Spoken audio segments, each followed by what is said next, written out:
What's the good word, y'all? DKB here. So there's an important nugget of information about our current quarterback situation that was dropped by Boomer Esiason that could mean the make or break of us acquiring the veteran quarterback we really want, or at least one of the best two options for us. And it was Boomer Esiason speaking on WFAN in regards to Derek Carr and the trip that he took, him being a good fit, all of that kind of stuff. But he went on to say, I do know that the Jets are not doing anything with Zach Wilson, regardless of what the fan base may think. I'm not saying he's in the running to start next year, but he is going to be here. He's going to be part of the team that I know. They're not giving up on him just yet. That may be the sticking point. I'm not sure, but it could be a sticking point for Derek Carr. And this may be something that we did not consider. Robert Saleh and Joe Douglas made the decision. They spoke about it during their end-of-season press conferences that they still had a lot of belief in Zach Wilson. They still wanted him to be the quarterback of the future, and they were going to have a developmental plan in place to make sure that that could be done. And thinking back on that reasoning, it makes more and more sense why we would target Aaron Rodgers when we think maybe at most we're looking at a 2-3 year career with the New York Jets, right? And that may be on the high end. He could still be one and done, but that still gives him ample time. New coaching staff, better senior experience and environment. Will continue to add weapons. Obviously, those weapons will only continue to develop over the next 2 to 3 years. And we'll be upgrading the offensive line. So things should be at an optimum level for Zach Wilson in a 2 to 3 year span. He'll be behind Aaron Rodgers, who would be the ideal mentor in terms of pure throwing ability. A lot of people would consider him the best. And so I can see why this seems like the perfect setup. Aaron Rodgers, he'll give way to Zach Wilson at that point in time. We would hope that he would go on to become that quarterback of the future for the next 10 plus years. And if it took a little bit to get there, that's perfectly fine. But the timeline, Aaron Rodgers going on this darkness retreat, it threw a lot of things out of whack. We still don't know. Even people inside the Packers building, they're very much so in the dark themselves about what Aaron Rodgers may do. And now we find out that the promise of trying to develop Zach Wilson could potentially come back to bite us in the rear end this offseason while we're looking to acquire a veteran quarterback where we feel like we're essentially a quarterback away as a team from being in the playoffs. Now, with Derek Carr, we have to keep in mind his background and history in the league so far. It's frustrating for him because he's just coming off a season where he was sat his last 2 weeks, and this was to kind of benefit both sides.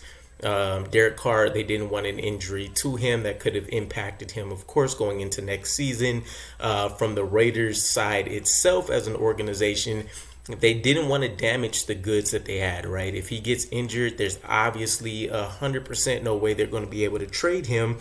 We know they ended up ultimately having to release him now anyways, with Derek Carr initiating this no trade clause.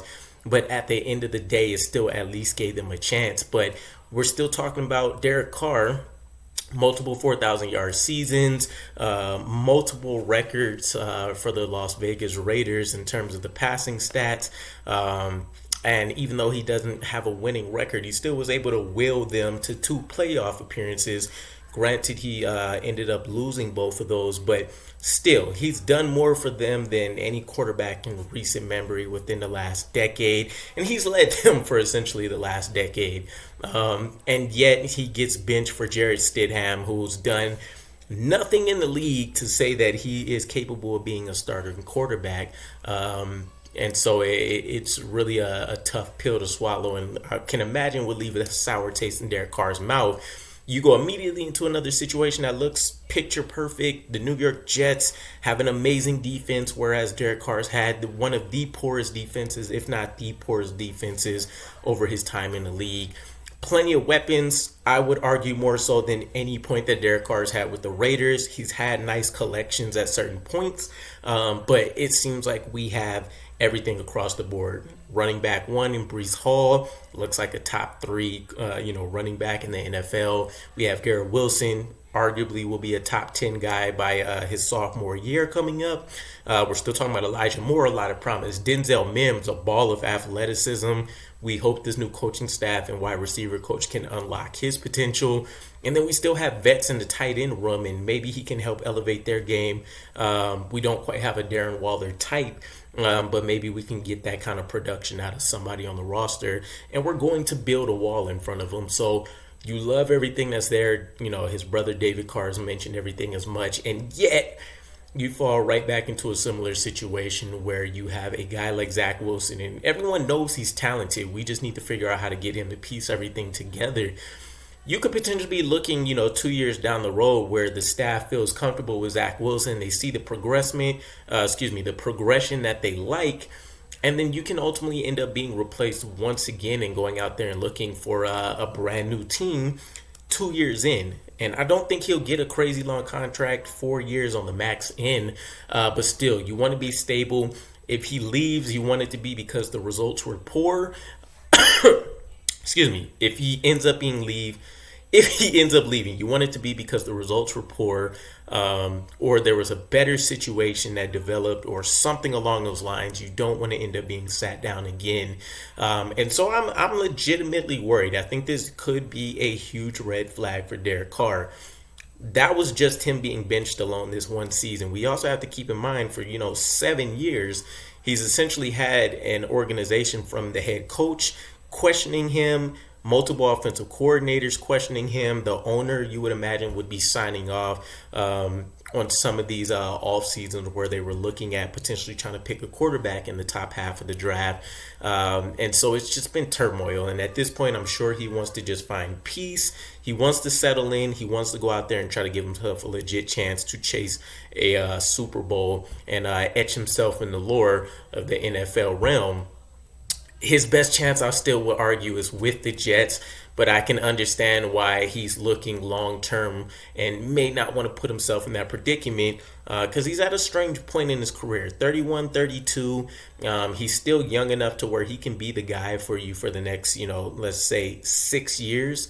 And then at that point, age will come in. It'll be a factor. He's not quite old enough, though, where you say, all right, I need you to kind of be this bridge quarterback. I need you to be this veteran guy that's going to coach up the younger dudes that will replace you in 3, 4, maybe 5 years.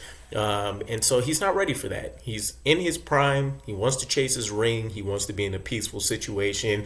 He wants to let his talent speak for itself with a team that has all the right pieces in place. So hopefully we can alleviate some of those concerns. I would imagine that has come up during the conversation when we had him over the weekend, and hopefully that got alleviated. But still, I can see that being a sticking point in the back of his mind, especially because we generally like to carry 3 quarterbacks. But let's say we get Derek Carr, we're secure with him, we feel great. Keep in mind he has an amazing durability history. We could just carry 2 quarterbacks. And so he definitely has Zach Wilson breathing down his neck. I don't think any of us are, beating down the door to say we need Zach Wilson to start. But if we start hearing some things as, practices come up, players start saying, hey, Zach Wilson's starting to kind of look like what a number 2 overall pick would look like. I can see, those whispers growing louder and louder and louder. Us as Jets fans, we're hungry. We want a quarterback. Derek Carr can be here for a little while, but Zach Wilson is young. He's young. He can go out there and be our guy for 20 years as opposed to maybe hanging on to Derek Carr for, 6, 7, maybe even 8 years if he wants to play till he's 40.